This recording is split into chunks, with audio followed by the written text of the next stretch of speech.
Bonjour à tous. Je vous invite à ouvrir nos Bibles dans l'Épître aux Éphésiens pour la dernière fois, après cette longue série, et nous allons lire les salutations. Donc c'est Éphésiens 6, les versets 23 et 24.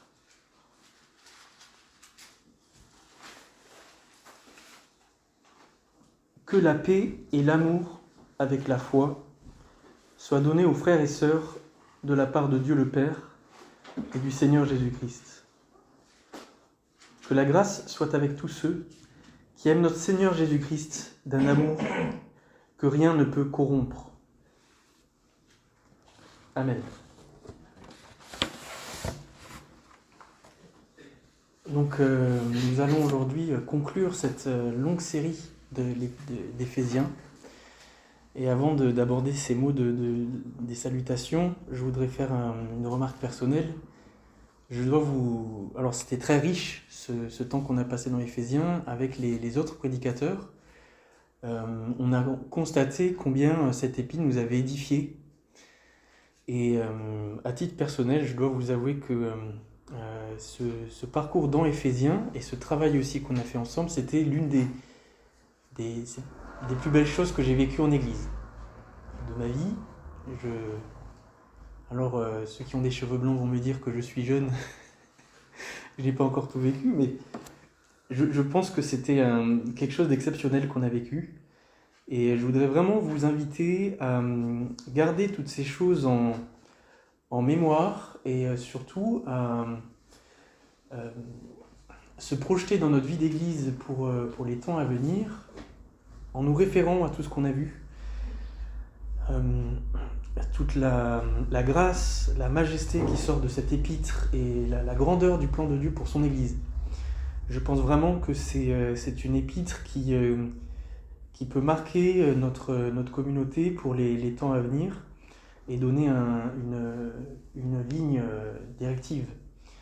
Je pense que c'est un sentiment partagé aussi au niveau du conseil et c'est vraiment... Alors, avec beaucoup d'émotion qu'on va conclure cette épître. Et ces mots de conclusion, ces salutations ont un parallèle fort avec les mots d'introduction de Paul. Tout au début, Paul dit « grâce et paix ». Et il finit en disant « paix, amour et foi, et que la grâce soit avec tous ceux qui aiment notre Seigneur Jésus-Christ ». Et il s'adresse au début aux Éphésiens en disant « aux saints et fidèles dans le Seigneur ».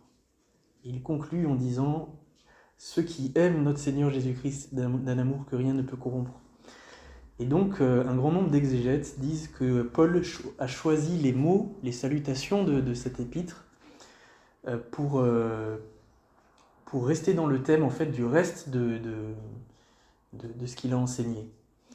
Et donc c'est un peu ce que je voudrais faire avec vous ce matin, c'est prendre ces quatre choses, la paix, l'amour, la foi, la grâce, et de revoir ce qui a été dit dans cette épître. Et aussi l'actualiser pour nous aujourd'hui, parce que nous sommes le dimanche des Rameaux, nous sommes aussi le premier jour d'une journée électorale, d'une période électorale qui est assez difficile. Je me souviens en 2017, pour tous les Américains, c'était très compliqué quand ils étaient au deuxième tour, Joe Biden et Donald Trump. Et je me rappelle de ce mot de Tim Keller, qui est un pasteur américain très connu, évangélique, et qui a rappelé en fait ce jour-là, tellement le trouble était grand pour les chrétiens appelés à voter, qui leur a dit, écoutez les amis, au bout d'un moment, nous devons nous rappeler de ce que le Seigneur a dit, mon royaume n'est pas de ce monde. Et donc, pour que des évangéliques américains se mettent à dire ça, c'est que des périodes de troubles peuvent être assez importantes pour nous et nous troubler. Et c'est vrai que le chrétien, au bout du compte, doit se rappeler de quelle est sa véritable espérance. et de relativiser peut-être toutes les pressions qu'on peut avoir autour de nous. Et aujourd'hui, en France, je pense qu'on vit une période troublée. J'ai entendu des personnes parler de politique qui n'avaient jamais parlé de politique.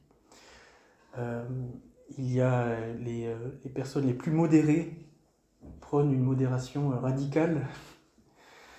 Donc les discours modérés dans la société deviennent des discours se radicalisent. Comme pour imposer la modération, enfin tout est sans dessus-dessous. Et dans ce contexte des rameaux, où on s'est rappelé du roi qui entre dans la capitale, je pense que ces deux versets doivent nous rappeler que le Seigneur veut ancrer dans notre cœur la paix, l'amour et la foi. Il veut régner dans notre cœur. Et c'est cela le règne de Christ. Il est dans notre cœur, la paix, l'amour et la foi. Et j'espère que ces choses soient notre priorité, quel que soit le contexte que l'on vit. Et dans l'Épître aux Éphésiens, il est bien question du règne de Christ, puisque au chapitre 1, versets 20 à 23, voici ce qu'il dit. Cette puissance, il l'a déployée en Christ quand il l'a ressuscité et l'a fait asseoir à la droite de Dieu dans les lieux célestes, au-dessus de toute domination, de toute autorité, de toute puissance, de toute souveraineté et de tout nom qui peut être nommé non seulement dans le monde présent, mais encore dans le monde à venir. Il a tout mis sous ses pieds et il l'a donné pour chef suprême à l'Église qui est son corps, la plénitude de celui qui remplit tout en tous. Je crois que ce n'est pas pour rien que Paul finit par ces trois choses qui sont intérieures, qui sont quelque chose qu'il souhaite à ses auditeurs, que la paix et l'amour et la foi vous soient donnés. Comme pour rappeler que ce règne de Christ dont on a parlé dans toute l'Épître, ce règne-là, il se concrétise par quelque chose que l'on reçoit dans le cœur et qui est la paix, la foi et l'amour, et que nous recevons par grâce. Alors prenons les uns après les autres. Paix en premier. Qu'est-ce que la paix dont il nous parle ? Alors la paix, ce n'est pas la tranquillité. J'ai l'image d'un père de famille ou une mère de famille qui a une maison pleine de chahuts où il y a beaucoup de bruit et qui reçoit quelqu'un qui est responsable, qui peut s'occuper des enfants ou d'une nounou et qui s'enferme dans une chambre ou dans un bureau en fermant la porte derrière et on n'entend plus le brouhaha et qui dit « Ah, quelle paix !» C'est plutôt de la tranquillité que de la paix. Et le Seigneur ici, en nous souhaitant la paix, ne nous parle pas de tranquillité. Paul écrit depuis une prison, c'était sûrement quelque chose un contexte qui était turbulent. Et Jésus lui-même, souvenons-nous, fuyait la foule dans l'évangile de Marc pour avoir un peu de calme. Il n'avait pas la paix, au sens de la tranquillité. Ce n'est pas non plus l'absence de conflit. Souvenons-nous que Paul était entouré de conflits, tous les apôtres également. Et Jésus était constamment confronté aux pharisiens ou aux remises en question des religieux de son temps et du pouvoir politique. Et pourtant, ils avaient la paix. Ils étaient loin d'être dans la tranquillité et ils étaient dans des conflits, et pourtant ils avaient la paix. Et cette paix-là, je pense que nous devons nous souvenir qu'il s'agit d'une autre paix. Le Seigneur, dans l'évangile de Jean, dit « Je vous donne ma paix et je ne vous donne pas comme le monde donne ». Cette paix, je crois que c'est celle de connaître Dieu, tout simplement. Les hommes et les hommes religieux particulièrement, ne sont pas toujours, sont souvent troublés. Je sais pas quel mot choisir. Ils sont souvent... Quand on s'intéresse à Dieu, on a souvent des choses en nous qui nous remuent et on ne sait pas trop... il y a la question de la culpabilité, il y a la question de l'éternité, de l'enfer, il y a tout un tas de questions. La question de la justice, est-ce que je suis assez juste ? il y a tout un tas de questions. Les êtres humains, même non religieux, se posent des questions. D'où je viens, où je vais, quel est le sens de cette vie? Et celui qui trouve Christ ne se pose plus cette question, parce qu'il a ses réponses. Et en Éphésiens 2, au chapitre 2, verset 14, Paul dit « Il est notre paix ». Il est notre paix. Pourquoi ? Parce qu'il s'adresse aux Éphésiens qui étaient pour la plupart grecs, qui étaient des païens, non juifs, et il leur dit, jusqu'à ce moment-là, vous étiez sans Messie, vous étiez exclus du droit de cité en Israël, vous étiez étrangers aux promesses, vous étiez sans espérance et sans Dieu dans le monde. Et ça, c'est l'état de l'homme en général, sans Dieu, sans espérance, sans repère. Et il dit, mais maintenant, en Jésus-Christ, vous qui autrefois étiez loin, vous êtes devenus proches par le sang de Christ. En effet, il est notre paix.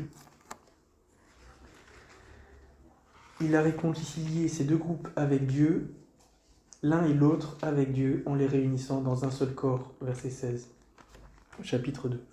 Donc cette paix n'est pas le calme, la tranquillité ou l'absence de conflit, mais c'est avant tout le fait que malgré les conflits, j'ai réglé les questions principales. Connaître Dieu, savoir quelle est sa volonté, régler tous les problèmes existentiels qui nous torturent, et être de ce point de vue-là dans la paix.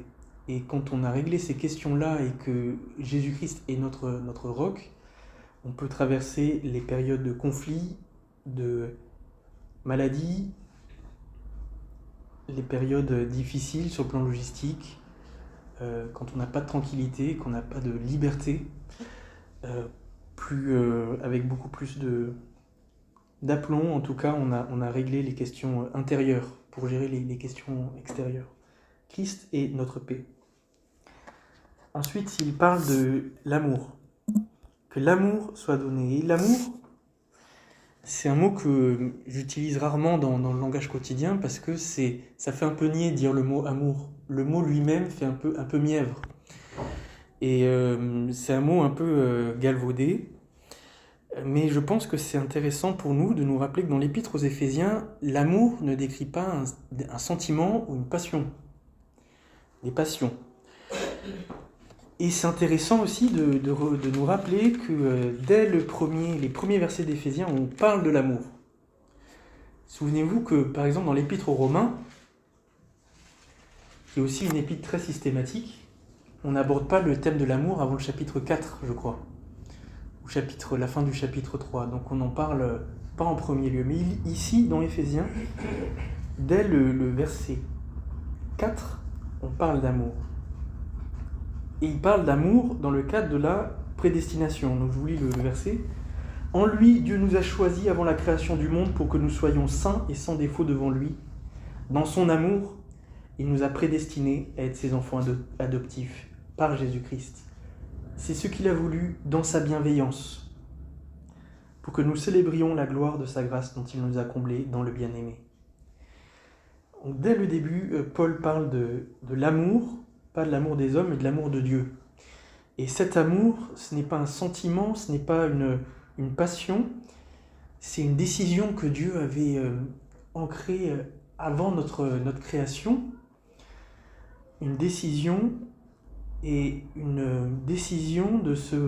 porter sur nous, d'avoir pour nous un projet qui soit bienveillant, qui soit bon, avant même qu'on existât.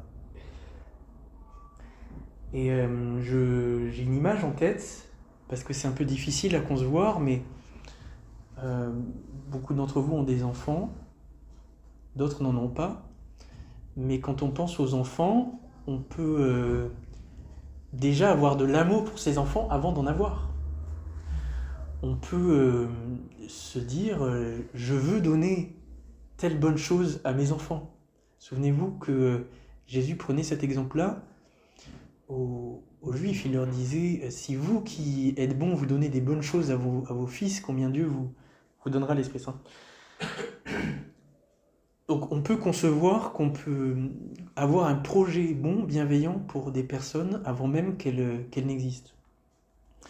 Et c'est cela l'amour de Dieu, c'est que il avait pour nous un projet bienveillant, bon, avant même que nous existions. Donc c'est le fait d'avoir un projet bienveillant pour des personnes, ce qui est différent d'avoir un sentiment ou une passion. Au chapitre 3, il nous parle à nouveau de l'amour de Dieu, avec un passage magnifique, où cette fois-ci c'est une prière. Verset 18, « Je prie que vous soyez enracinés et fondés dans l'amour, pour être capables de comprendre avec tous les saints quelle est la largeur, la longueur, la profondeur, la hauteur de l'amour de Christ, et de connaître cet amour qui surpasse toute connaissance, afin que vous soyez remplis de toute la plénitude de Dieu. » Et ce passage nous rappelle que l'amour de Dieu est insondable.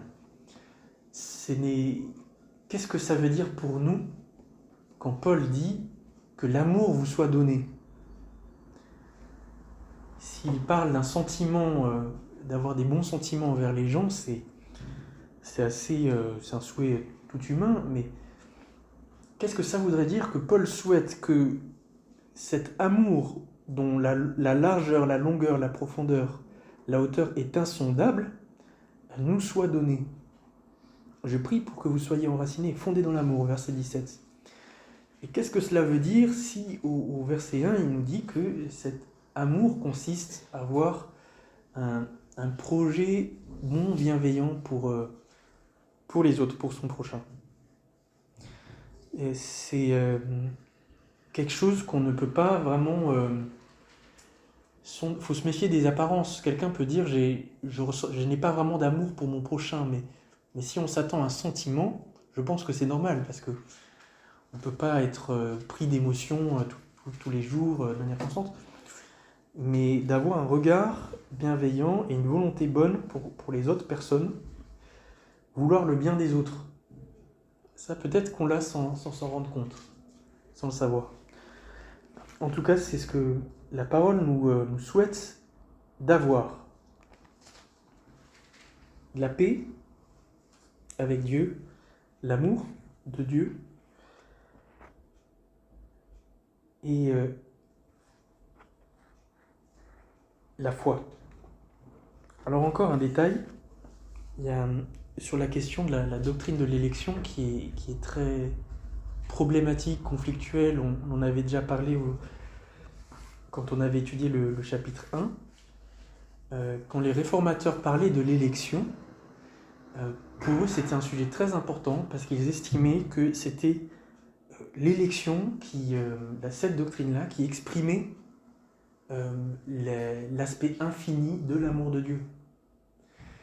Pas une doctrine qui sert à dire les autres sont rejetés, mais qui sert à chaque homme qui étudie pour chaque homme de se dire Dieu m'a aimé de manière infinie parce qu'il m'a aimé avant même que je sois né, dans l'éternité.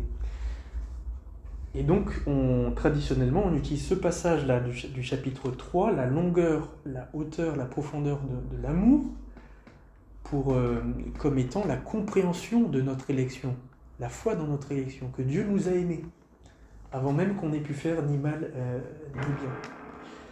Ça, c'est une parenthèse. La foi. La foi est l'une des choses les plus belles dont il parle dans cet épître, pour moi, aux Éphésiens. Rappelez-vous, au chapitre 1, au verset 18, il fait cette prière. Je prie qu'il illumine les yeux de votre cœur pour que vous sachiez quelle est l'espérance qui s'attache à son appel, quelle est la richesse de son glorieux héritage au milieu des saints. Qu'il illumine les yeux du cœur. Et souvenons-nous, on avait vu que la foi elle-même est un don de Dieu. Il faut que l'Esprit Saint nous éclaire pour que nous puissions accepter une chose. Si les choses de la foi ne s'appréhendent pas par la raison, la démonstration, une personne peut démontrer des choses, mais pour vraiment les saisir, il faut le Seigneur nous ouvre les yeux.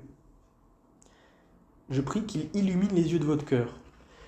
Et cette expression, les yeux de votre cœur, est assez surprenante parce c'est comme si on avait un autre sens, mais qui était lié à l'être intérieurement. Et donc ce sens, c'est la foi. Et que c'est avec ce sens-là qu'on peut comprendre et appréhender les choses de Dieu. Sur ce thème, on retrouve aussi au chapitre 3 le fait que le ministère de Paul, donc le ministère des apôtres, met en lumière les choses de Dieu. Donc il y a le rôle de l'Esprit qui illumine les yeux du cœur et le rôle de l'Église en tant que fondée sur les apôtres, le rôle du ministère des apôtres. Et donc ça c'est chapitre 3 verset 9.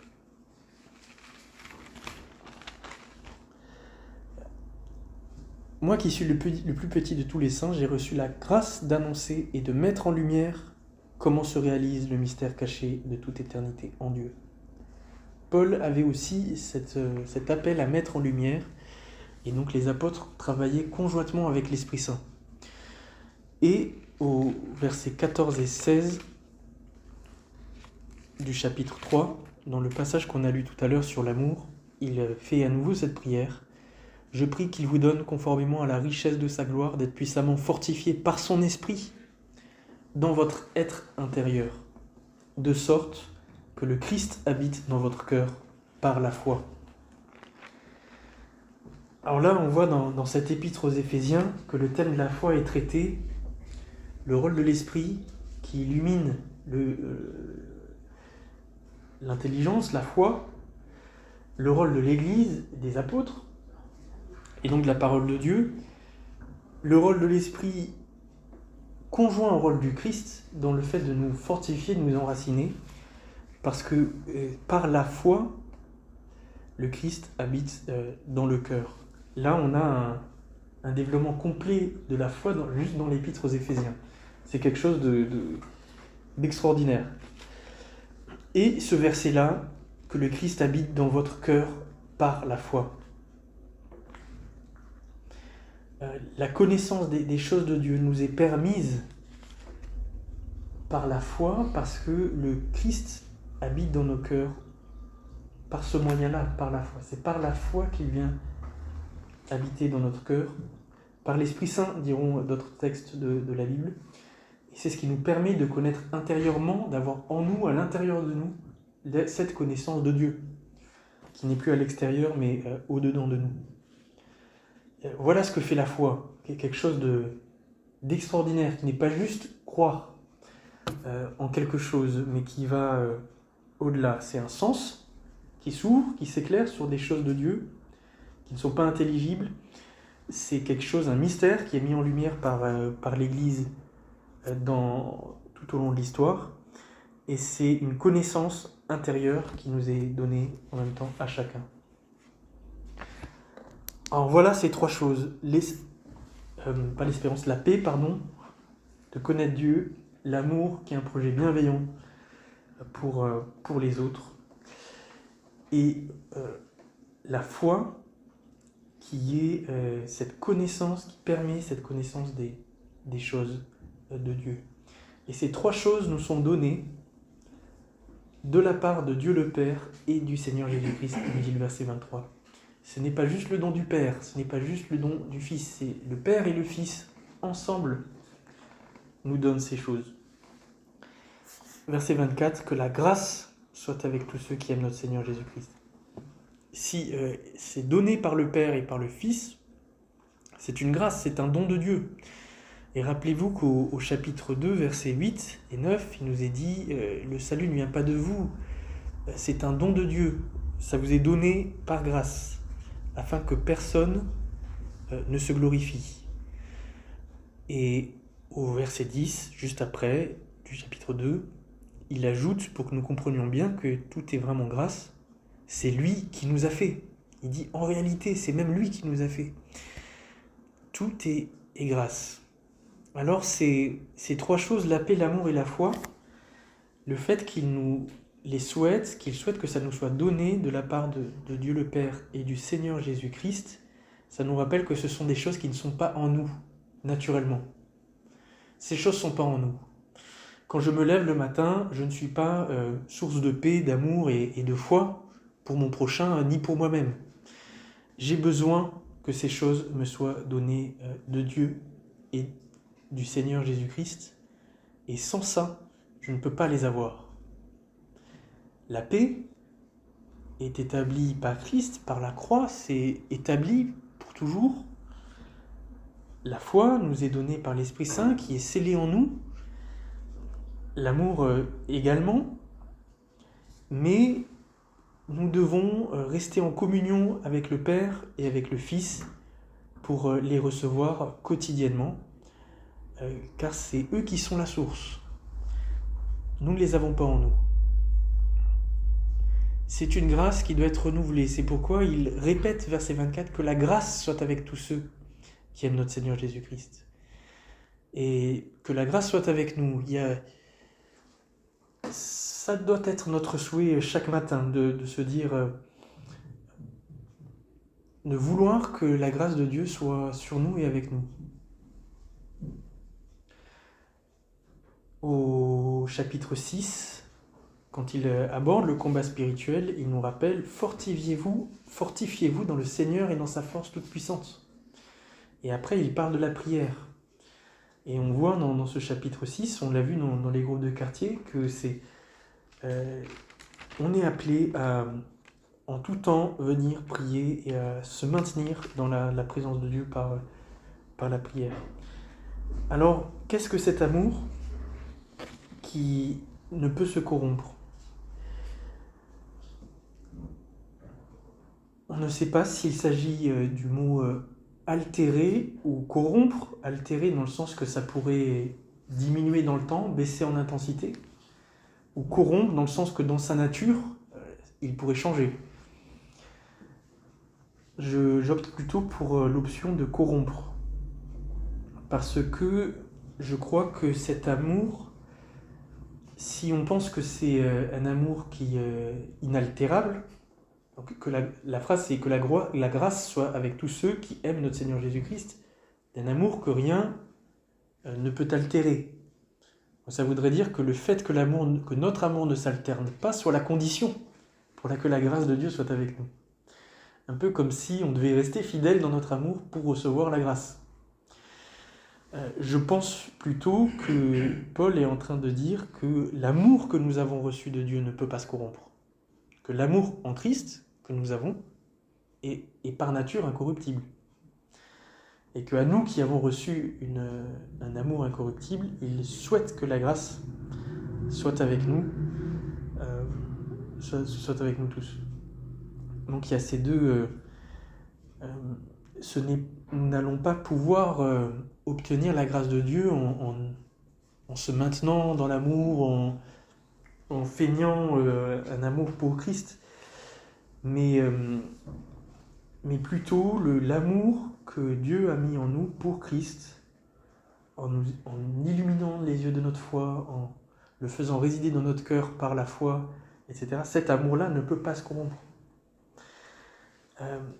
On a aussi ce passage dans la Pierre 1 qui dit qu'il nous est gardé, réservé à nous dans les cieux, un héritage qui ne peut ni se flétrir, ni se souiller, ni se corrompre. Et voilà, je pense que c'est de cela qu'on parle. Je crois que certains chrétiens peuvent se refroidir, peuvent être rétrogrades, mais qu'au final, leur amour pour le Seigneur n'est pas corrompu. J'ai observé des personnes dans l'âge, et ce que je constate, c'est que quand une personne vieillit, il y a deux tendances négatives. La première, c'est soit de se crisper sur des convictions théologiques qui deviennent envahissantes, et avoir une personne qui devient un peu trop... ou au contraire, de devenir un peu trop relativiste. Parce qu'on a vu beaucoup de choses, parce qu'on est passé à autre chose, et parce que désormais, quand on entend des débats ou des questions, des convictions trop claires, on se dit, oh, ça compte pas. Au bout d'un moment.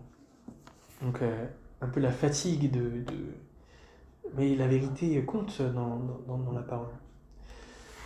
Donc, mais par contre, je ne vois pas de chrétiens, quelle que soit leur déviance dans un âge avancé, qui vont cesser d'aimer le Seigneur. Ça, je ne le vois pas.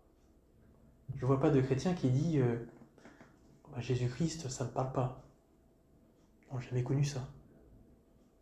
C'est-à-dire que peu importe le passage que l'on prend, je crois qu'une personne qui a été éclairée par l'Évangile, qui a contemplé la gloire du Fils de Dieu, sa résurrection, sa grâce, qui a goûté à sa grâce, ne peut pas cesser d'aimer le Seigneur.